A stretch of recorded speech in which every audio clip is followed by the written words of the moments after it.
우리가 살아가려면요, 우리는 수많은 선택을 할 수밖에 없습니다. 사실 우리의 인생 자체가 우리가 선택하는 것들로 결정이 된다라는 사실을 생각해 보면 이 선택이라는 것이 얼마나 중요한지를 알게 되죠. 그렇기 때문에 우리가 선택한 것이 어떤 결과로 이어질지 우리가 그것 알 수 있다면 정말 좋을 겁니다. 그러면 우리는 늘 좋은 선택, 바르고 유익한 선택만 할 수 있게 되니까요. 하지만 안타깝게도 우리에게 그럴 능력이 없습니다. 선택은 우리의 자유이지만 우리는 그 선택의 결과를 알 수도 없고 또 우리 마음대로 선택할 수도 없습니다. 그렇지만 그럼에도 불구하고 우리가 여전히 할 수 있는 중요한 역할이 하나 남아 있는데요. 그것은 최선을 다해서 좋은 것을 선택하고 지금보다는 나중이 훨씬 더 아름다워질 것이 무엇인지를 물어보고 어떤 것을 선택하는 것입니다. 왜냐하면 선택이라는 것은 언제나 그 다음에 주어질 결과의 씨앗의 역할을 하기 때문이죠. 사무엘상 21장과 22장에서 다윗은 두 가지 선택을 했습니다. 먼저 그는 골리앗의 칼을 얻기 위해서 노베 제사장 아히멜렉에게로 갔고 거기서 자기가 원하는 것을 얻었습니다. 그리고 두 번째는 그 칼을 들고서 블레셋 땅 가드로 망명을 했지요. 그런데 이 두 가지 중에서 좋은 선택, 선한 선택, 그래서 잘한 선택은 하나도 없었습니다. 먼저 문제를 일으킨 것이 두 번째 선택이었어요. 목숨 건져버리고 간 그곳에서 더 큰 위기를 만났을 뿐만이 아니라 이스라엘의 왕이라는 사람이 미친 사람 흉내를 내고서 겨우겨우 목숨을 부지할 수 있었기 때문이죠. 있으면 안 되는 곳, 자기 자리가 아닌 곳에 있으려고 하니까, 그런 자리를 선택하니까 그런 결과로 이어지게 된 것입니다. 다윗은 다시 유대 광야에 있는 아둘람굴로 도망치기는 했지만요, 금세 다시 모압 땅인 미스베로 갑니다. 하지만 그것도 좋은 선택은 아니었죠. 하나님이 그걸 기뻐하지 않으셨고요. 그래서 갓 선지자를 보내셔서 다윗을 다시 유대 땅 헤레스풀로 불러 올리셨습니다. 어떻습니까? 돌고 돌아서 제자리예요. 머리를 쓰고 수리를 부린 것이 아무런 소용이 없어지고 만 것입니다. 그렇게 다시 제자리로 돌아왔는데 이번에는 처음에 노브로 갔던 그 일이 말썽을 부립니다. 그게 엄청난 사건의 이유가 되죠. 또다시 잘못된 선택에서 나쁜 열매가 맺혀지기 시작한 겁니다. 다윗이 다시 유대 땅으로 돌아왔다는 첩보를 들은 사울은요, 자기 신하들을 다 한자리에 불러 모았습니다. 또다시 손에는 단창을 딱 들고 말이죠. 이게 무슨 모습인지 아시겠죠? 사울의 심리 상태를 보여줍니다. 그럼 이 사울은 엄청난 두려움에 사로잡혀 있어요. 그래서 그런 식으로라도 자기 주변에 있는 사람이 자기를 두려워하게 만들지 않으면 견딜 수 없는 그런 상태였던 것이죠. 사울은 먼저 거기 모인 신하들이 자기와 같은 베냐민 지파 사람들이라는 사실을 강조하는데요. 그러면서 이새의 아들이 너에게 밭과 포도원을 주며 너희를 천부장 백부장으로 삼겠느냐라는 질문을 던져요. 나나되니까 너희하고 같은 혈연인 나나되니까 너희들에게 한몫 챙겨주고 벼슬도 내려주고 그렇게 하는 것이지 너희들과 전혀 핏줄 관계가 없는 다윗이 이새의 아들이 이 자리를 차지한다면 너희들이 도대체 뭘 얻을 수 있겠느냐라고 말한 거예요. 자, 이것은 자기가 그들에게 베풀 은혜를 강조하는 동시에 협박을 하기도 한 겁니다. 내가 주었으니까 언제나 어떻게 할 수 있다? 내가 뺏을 수 있다는 것을 상기시켜 준 거예요. 여러분, 이게 바로 사탄의 작전입니다. 사탄은 늘 이렇게 합니다. 사탄은 우리의 심리를 너무너무 잘 알고 있어요. 뭘 제일 두려워하는지, 뭘 제일 사랑하는지, 그래서 뭘 제일 지키고 싶어 하는지 이런 것들 잘 알고 있습니다. 그래서 늘 그 지점을 파고들어서 우리를 유혹하고 협박을 해요. 마치 자기 말을 듣지 않으면 당장이라도 그 모든 것 빼앗겨버리고 빈털털이 될 것 정도 같이 그런 두려움을 우리에게 심어주지요. 그런 다음에 다음 수순을 밟습니다. 너희가 다 공부하며 나를 대적하며 내 아들이 이새 아들과 맹약하였으되 내게 고발하는 자가 하나도 없고 나를 위하여 슬퍼하거나 내 아들이 내 신하를 선동하여 오늘이라도 매복하였다가 나를 치려는 것을 내게 알리는 자가 하나도 없도다. 사울의 말 속에는요, 진실이 하나도 없습니다. 신하들은 반역을 공모한 적이 없어요. 그리고 요나단은 사울의 신하들을 선동해서 사울을 암살하려는 계획을 세운 적도 없습니다. 아예 그런 생각을 한 적이 없죠. 그런데 사울은 그렇다라고 생각을 하고 있습니다. 그리고 그걸 아예 기정사실로 믿고 있는 거죠. 그래서 그런 일들을 쭉 나열을 하면서 지금 신하들을 나무라고 있습니다. 사울은 아주 심각한 강박증에 빠져 있습니다. 마치 고깃덩어리를 물고 있는 강아지가 온 세상의 그 고깃덩어리 빼앗을 것처럼 생각해서 으르렁거리고 있는 것처럼 그런 모양을 하고 있는 겁니다. 심지어 요나단까지도 자기를 암살하려고 하고 있다고 확신을 하고 있는 거죠. 여러분, 사정이 이렇다면 온 세상을 다 가진들, 자기 소원대로 이스라엘의 왕위를 가지고 있은들 그게 무슨 소용이 있겠습니까? 우리가 여러분 무언가를 너무 지나치게 원하고요, 나의 필요를 절대적인 것으로 생각하게 되어지면 집착이라는 게 생기죠. 그리고 그 집착이 깊어지면 강박증이 되어버립니다. 그렇게 되면 우리는 더 이상 나의 인생과 이 세상을 건강한 눈으로, 올바른 눈으로 바라볼 수 없게 되어지죠. 더 중요하고 더 가치 있고 그래서 나를 더 행복하게 할 수 있는 것이 있는데도 그 별것 아닌 것에 붙들려서 인생을 허비하게 되어지고 하나님 보시기에 아름답고 복된 삶 살 수 없게 되는 겁니다. 참 아이러니한 일이래요. 너무나 행복하고 싶어해요. 행복하기를 너무나 소망하지요? 그런데 그렇게 소망하는 자기가 행복을 소망하는 그 마음 때문에 자기가 행복해질 수가 없는 겁니다. 여러분, 인간은 이것 때문이라도 하나님을 꼭 믿어야 합니다. 하나님을 믿는 믿음에는 굉장한 능력들이 많지요. 그 중에 하나가 무엇인 줄 아십니까? 우리가 참 믿음을 갖게 되면 그때부터 내가 원하고 내가 바라는 것을 상대적인 눈으로 바라볼 수 있게 된다는 거예요. 믿음이 그런 역할을 해요. 왜 그러냐면 우리가 하나님을 믿게 되어지면 내 인생의 최종적인 모든 일들의 판단과 결재권이 누구에게 있다? 하나님에게 있다라는 것을 알게 되기 때문이에요. 그리고 그렇게 그것들을 하나님께 맡길 때야 내 삶이 비로소 가장 풍성하고 평안해질 수 있다는 것을 깨닫게 되기 때문이에요. 자, 보세요. 하나님이 뭘 주시면 왜 주신 겁니까? 나에게 그게 필요하다고 해서 주신 겁니다. 하나님께서 뭘 안 주시면 왜 안 주신 거죠? 그게 없는 것이 나에게 훨씬 더 좋다라고 생각하기 때문이에요. 하나님이 뭘 주셨다가 가지고 가시면 왜 그렇습니까?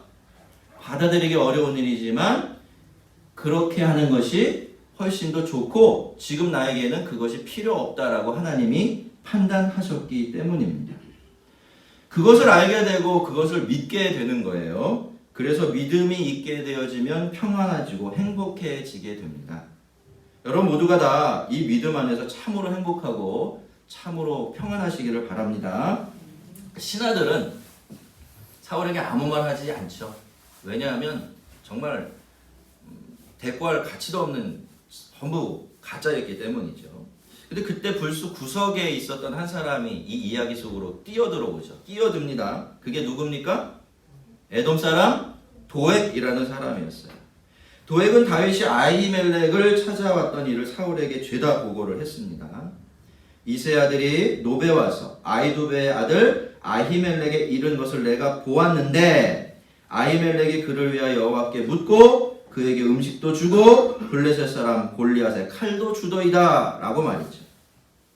여러분 도액은 다윗의 이름을 거론하지 않죠. 다윗을 일부러 이세 아들이라고 부릅니다. 여러분 사람을 이런 식으로 부르는 건 매우 낮춰 부르는 거예요. 뭘 하고 있는 겁니까?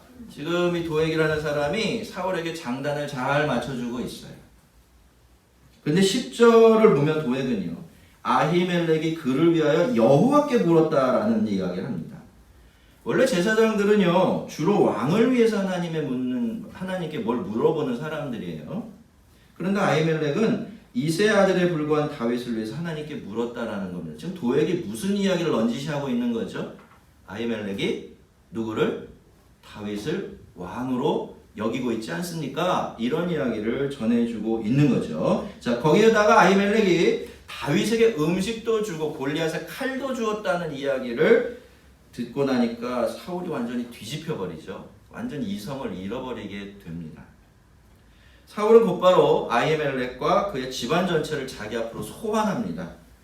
사울은 아히멜렉을 아히두베 아들이라고 불러요. 이름도 부르지 않습니다. 무슨 이야기인가? 똑같은 이야기나 너 더 이상 제사장으로 인정할 수 없다는 거죠.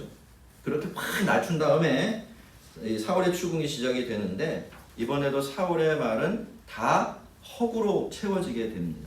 억측에 불과한 말들로 채워지게 되죠. 사울의 말대로 아히멜렉은 다윗에게 떡도 주고 골리앗에 칼도 내어주고 그랬습니다. 그건 사실이었어요. 다윗을 위해서 무언가 하나님께 여쭤본 것도 있었던 일인 것 같습니다. 뒤에 보면. 하지만 아히멜렉은 다윗과 반역을 공부한 적이 없었고 다윗이 언제 어디에 숨어 있다가 사울을 공격하면 그를 죽일 수 있다라고 점을 쳐준 적도 없었습니다. 하지만 아히멜렉은 다윗과 반역을 공모했다라고 이 아히멜렉이 완전히 믿고서 반역자로 이미 낙인을 찍고서 이 이야기를 진행해가고 있습니다. 자, 이어서 아히멜렉의 답변, 그리고 자기 변호가 시작이 되는데 아히멜렉은 자기의 억울함부터 호소하지 않아요. 이상하게도. 그는 오히려 왕의 모든 신하 중에 다윗같이 충실한 자가 누구인지요. 그는 왕의 사위도 되고 왕의 호위대장도 되고 왕실에서 존귀한 자가 아니니까 라고 되묻습니다. 틀린 말이 있습니까? 없습니까? 하나도 없지요. 사울도 그것을 너무나 잘 알고 있었습니다. 다윗은 누구보다도 사울에게 충실했어요. 사울의 보기에도 그랬습니다. 그래서 다윗을 자기 사위로 삼고 그에게 호위대장도 맡기고 그렇게 한 것이죠. 만약에 그렇지 않았다면 그런 일, 그 중책을 가장 가까이서 이 사울을 도와야 되는 그 일 맡길 리가 없는 겁니다. 사울이 보기엔 다윗이 사실 그만큼 믿음직한 사람이었던 거죠. 그런데 그걸 너무나 잘 알고 있지만 사울은 다윗에 대한 두려움과 불안함을 떨쳐버릴 수가 없었죠. 그래서 사울은요, 가상의 세계 속에서 다윗을 반역자로 만들어 버리고는 늘 그를 죽일 생각에만 빠져 있었던 거죠. 왜냐하면 어떻게 해서든지 무슨 이유를 구실을 갖다 붙이서든지 다윗을 제거하지 않으면 자기가 불안해서 살 수가 없는 지경이었기 때문입니다. 여러분, 아히멜렉이 다윗에 대한 이야기를 한 것은 이런 다윗이 어떻게 사울을 암살하고 그 자리를 빼앗을 생각을 할 수 있겠느냐라는 걸 일깨워주기 위해서였어요. 지금까지 사울과 다른 사람들이 보호한 다윗이라는 사람이 절대로 그런 짓을 할 위인이 아니다라는 것을 알려주기 위해서 이 이야기를 한 것이죠.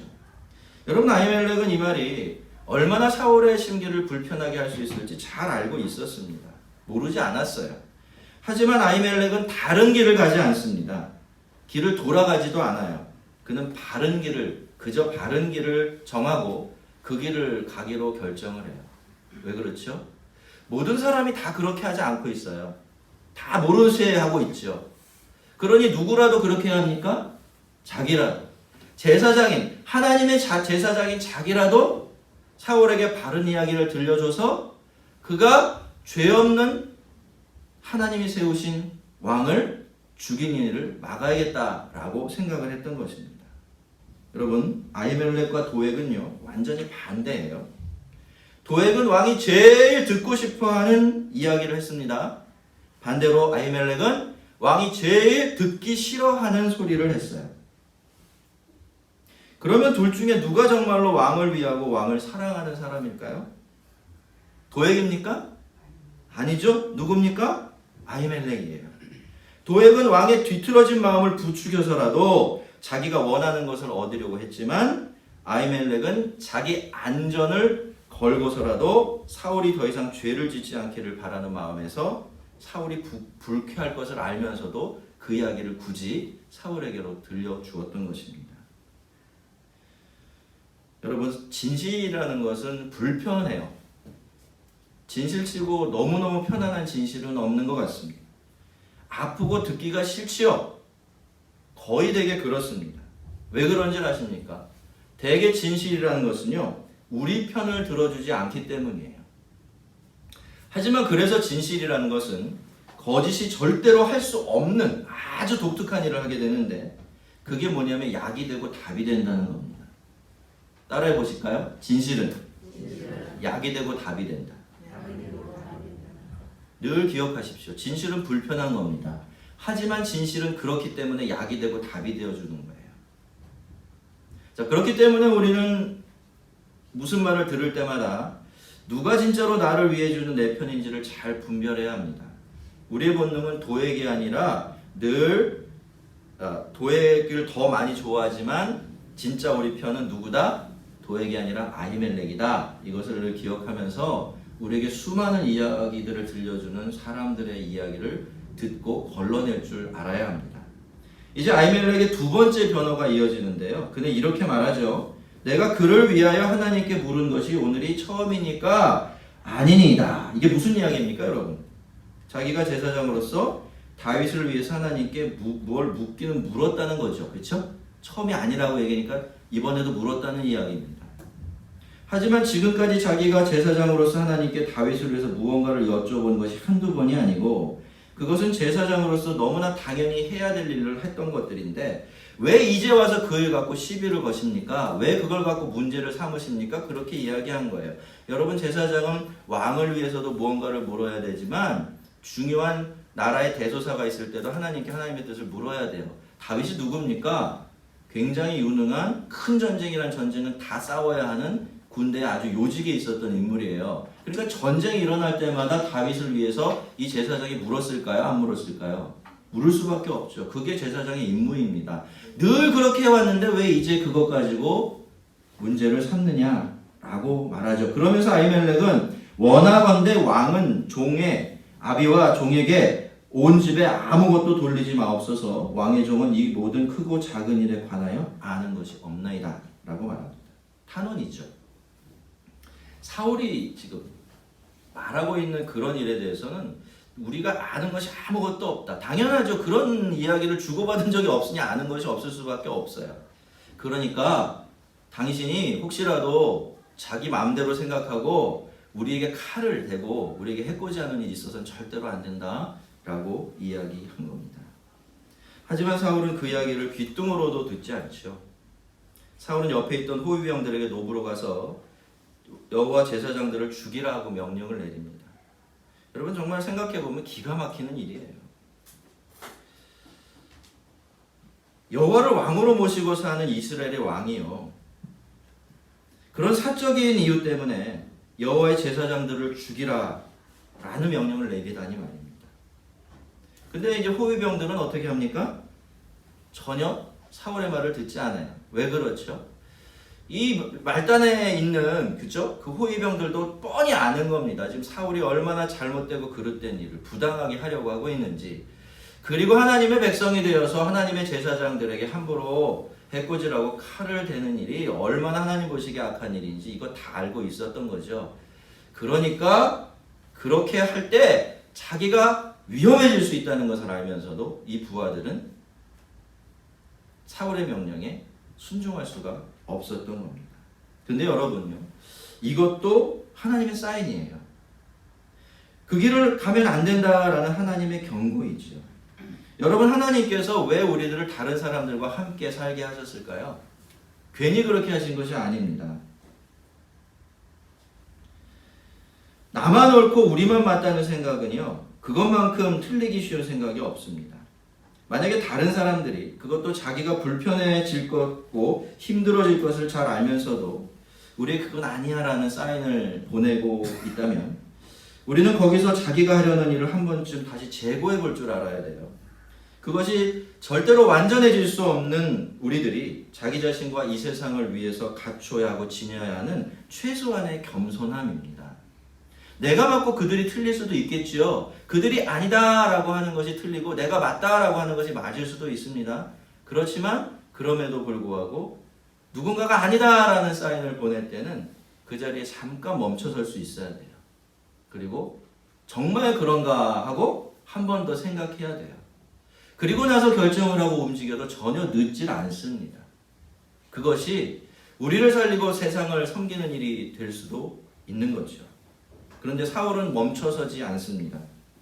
이번에는 도액에게 똑같은 명령을 내리죠. 도액은 얼씨구나 했을 겁니다. 왜? 이번에 이 명령 잘 완수해내면 사울의 신임을 톡톡히 얻을 수 있다는 것 알았기 때문이죠. 그래서 두말하지 않고 노브로 달려가서 이 명령을 수행하게 되는데 그 일을 성경은 이렇게 기록하고 있어요. 에돔 사람 도액이 돌아가서 제사장들을 쳐서 그날에 세마포 입은 자 85명을 죽였고 제사장들의 성읍 노베 남녀와 아이들과 젖 먹는 자들과 소와 나귀와 양을 쳤다. 정말 참혹하고 충격적이지 않습니까? 근데 여러분 이게요. 그저 도액이 이런 만행을 저질렀다라는 사실을 알려주기 위해서 기록되어 있는 게 아닙니다. 이것은 무슨 뜻이냐면 도액이 놉을 진멸했다라는 그런 뜻이에요. 진멸이 뭡니까? 진멸은 원래 이방 족속들이 너무나 죄를 짓고 또 더 죄 지어서 하나님이 더 이상 보고 계실 수가 없는 상태가 되면 하나님 대신에 이스라엘 백성들을 시켜서 저들을 쌍에서 쓸어버리라 라고 하시는 명령이에요. 그게 진멸입니다. 왜 그렇게 하시냐면 그렇게 해야만 그 땅이 다시 정결해질 수 있기 때문이죠.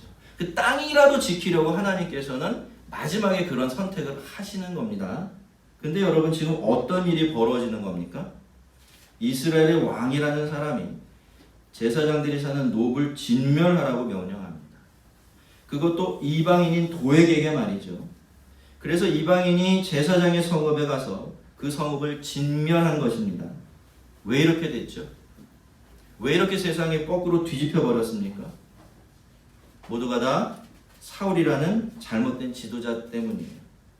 사울이 하나님을 위하고 백성을 위해서가 아니라 자기 자신을 위해서 왕노릇하고 또 하나님의 종이 아니라 스스로 하나님처럼 되려고 했을 때 이런 일이 벌어지고 만 것입니다. 사람은 여러분 왕이 되면 안 돼요. 사람은 자기를 하나님의 자리에 올려놓으면 안 됩니다. 자, 그렇게 하면 자기 자신도 망가지고요. 주변도 다 망가뜨리게 됩니다. 그 사람이 큰 힘을 가지고 있는 경우에는 한 나라가 망가질 수도 있고 심지어 세상이 망가질 수도 있어요. 여러분 요즘 아주 덩치가 큰 두 나라 때문에 온 세상이 몸살을 앓고 있죠. 불안에 떨고 있습니다. 왜 그렇죠? 다 사울 같은 지도자들이 그 나라들을 다스리고 있기 때문이에요. 두 사람이 자신을 위해서 왕노릇하고 있고 하나님처럼 되고 싶어하고 있기 때문에 온 세상이 그렇게 혼란스러워지고 만 것입니다. 여러분 하나님께서 주신 힘은요. 섬기라고 주신 겁니다. 잘 돌보라고 주신 거예요. 우리가 이것을 읽는 순간 우리가 가진 힘은 힘이 크면 큰 대로 또 작으면 작은 대로 사람들을 상처 입게 하고 또 불행하게 만들게 되어 있습니다. 여러분 우리는 지금 우리가 사는 이 나라와 이 세상을 위해서 정말 많이 기도해야 될 때입니다. 세상에 스스로 왕이 되고 하나님이 된 사람들이 너무 많아요. 그 사람들 때문에 세상이 지금 거꾸로 흘러가고 있습니다.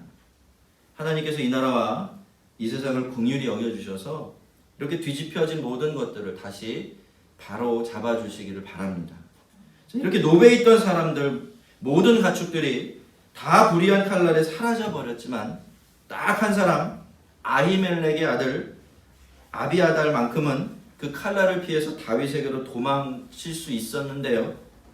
여러분 이 아비아달에게 그간에 있었던 이야기를 전해 듣는 다윗의 심정이 어땠을까요? 아마 도려내는 듯이 힘들고 아팠을 겁니다.